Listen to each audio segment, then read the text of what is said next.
Hi, my name is Joy Jones, and today I'm going to speak on mass incarceration in the United States.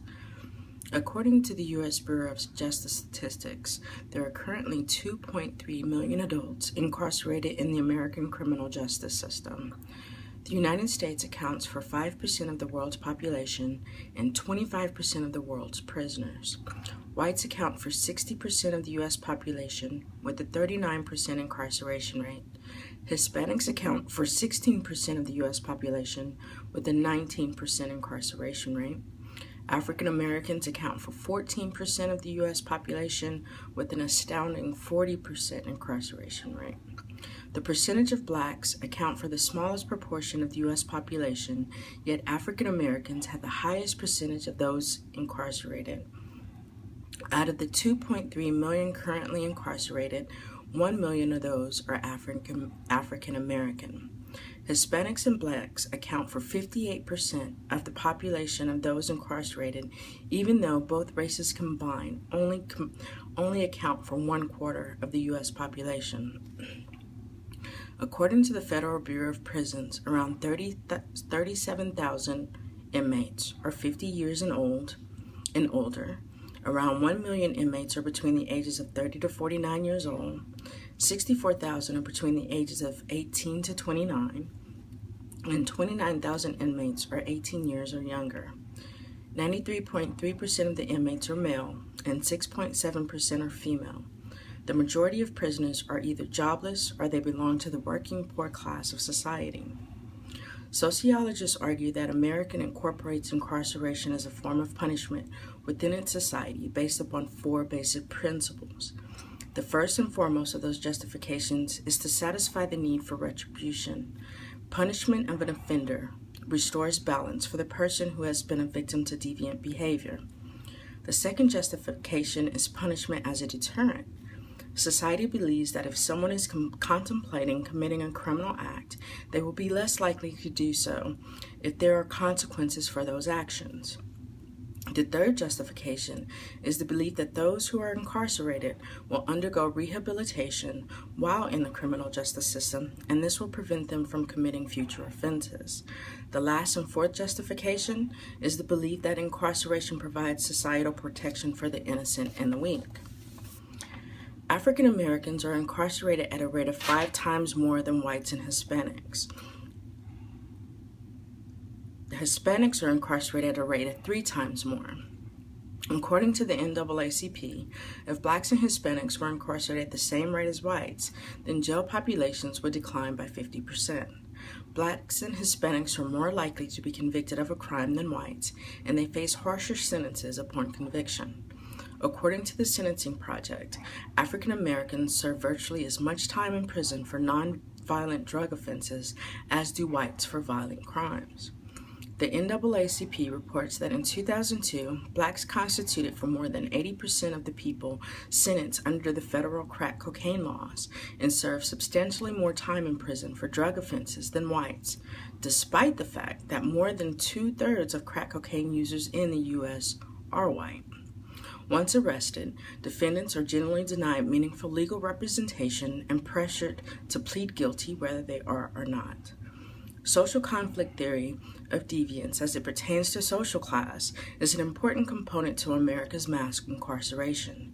This theory alleges that the United States bases success within its culture according to the amount of wealth an individual has or obtains.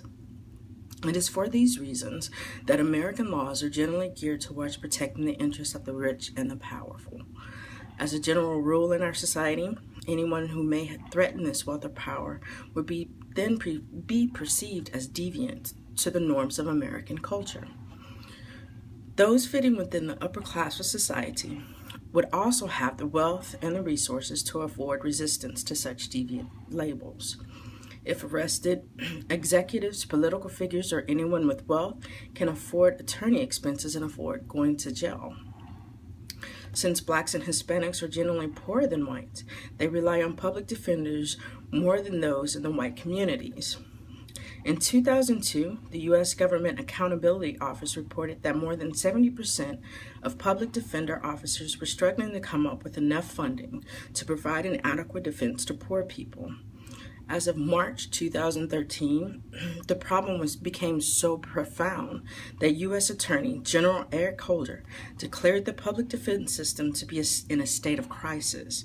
Yet, it's 2015, and America still continues to convict its citizens at an alarming rate. With the U.S. judicial system being a barometer of inequalities for those in certain minority groups and persons living in poverty, the negative effects that incarceration has for the individual, their families, and the community are incalculable.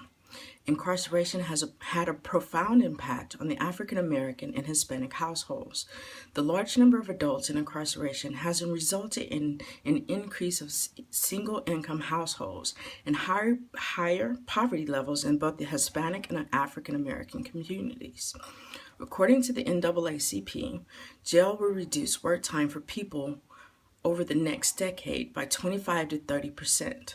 Jails and prisons are also recognized as settings where society's infectious diseases are highly concentrated and can be accredited for the rising number of those infected with the HIV virus in both the Black and Hispanic communities.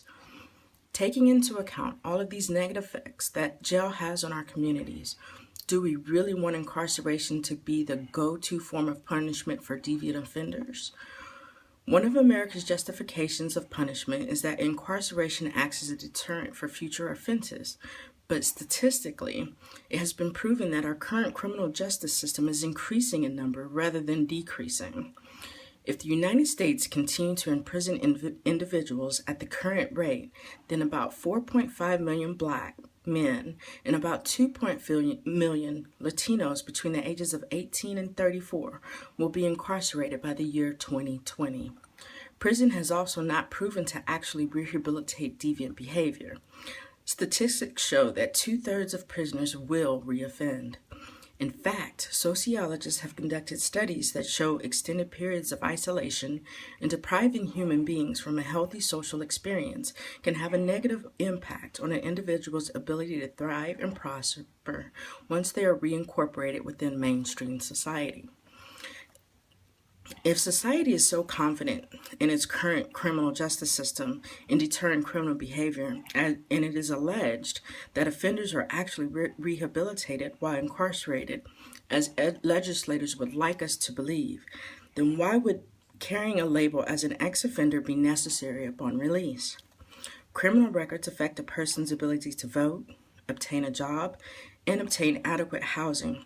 Yet society ironically believes that by forcing ex-offenders to carry a label which invites discrimination and rejection by mainstream society, that miraculously these goals will somehow still be obtainable.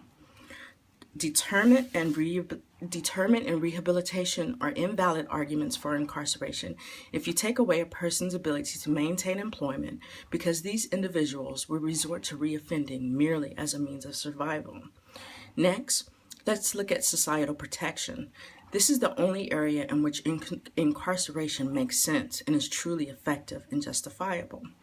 Violent offenders should be incarcerated, and the need to isolate them in order to protect the innocent and the weak is apparent, but unfortunately, the majority of inmates that are currently in prison are for non-violent behaviors and do not fit this profile. Incarceration as a form of punishment should be implemented as the last alternative to rehabilitation for those who have exhibited violent behavior and threatened societal protection. For these particular cases, the judicial system needs to provide adequate funding for proper defense for those being accused of violent crimes in the same manner in which they fund the prosecution of these crimes, so that an equal balance of justice can be achieved for all social classes. Lastly, we will evaluate the need for retribution. Is sacrificing our minority communities so that we can silence the cry for retribution a feasible price to pay for social balance? If so, we must ask who that balance is for. The laws that are geared to protect the rich and the powerful, or is it supposed to be for everyone? Civil rights attorney and author Michelle Alexander claims that more African American men are in prison, on probation, or parole than were enslaved in 1850 before the Civil War began.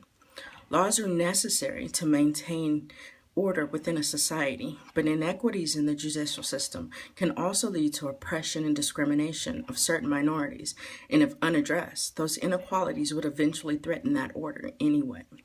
If one cannot fathom the threat that social inequities pose to maintaining social order, then just ask the families of Trayvon Martin, Michael Brown, and Eric Garner if their cries for retribution and justice were heard, and if balance has been restored in their communities.